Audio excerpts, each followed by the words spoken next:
So my name is Voke Mori, as he had said clearly. I'm a father of three awesome kids and one child on the spectrum. And every time when people hear about autism, they often think about it as a challenge. But today I would like to also think of courage, creativity, love, because that's what autism has brought into not just my life, but just like I put in the first slide, the life of my wife and the our other kids, which are his siblings. Moving forward to the next slide, please. So we're going to talk about these roles in three aspects. And I'm going to be as fast as possible because, as I said, Tontem has already done a lot of work on it. So I'm going to be more practical on the areas. We're talking about being a parent, being a worker, and being a spouse. Next. So first of all, as a parent, the first things first is getting educated. Education in who is your child? What do you understand about autism?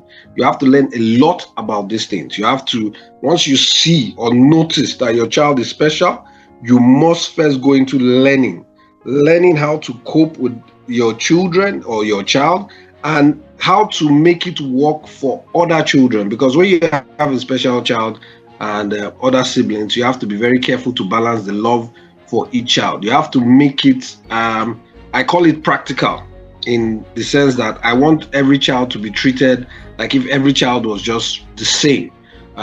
We understand that, okay, this child is special, but you need to learn how to make him fit into the home, that all rules will also be a rule that he must observe. So when our child was younger, we noticed things that were different. He didn't make eye contact. He didn't respond to his name initially. And it was like if he was shy, we didn't know what to do, and we had to start learning. And I was quick to say, okay, let's start learning, because we had to do some diagnosis and they told us he was on the spectrum and all that. And we now had to start learning how to cope with a child on the spectrum.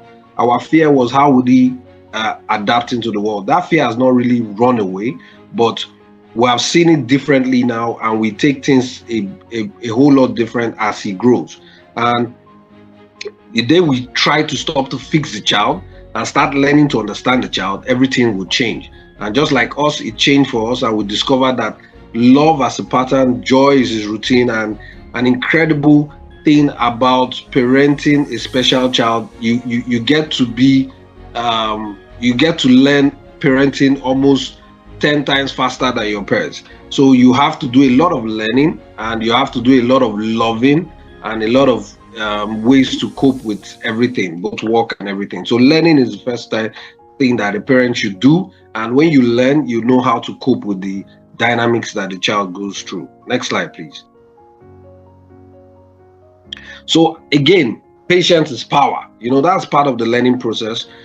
Progress looks different, but it's still progress. Sometimes you say, oh, your child is speaking and he regresses, he stops speaking, and so on and so forth. But you as a parent, having a child on the spectrum, it teaches there's nothing like patience. When you have a child, you just have to learn how to be patient. There's no way you can cope without being patient. You must learn how to be patient with the child. You must learn how to be patient with wherever the school he is, or where in the care center he is. You must learn how to be patient with people that even help take care of those children. So, and you have to be actively involved.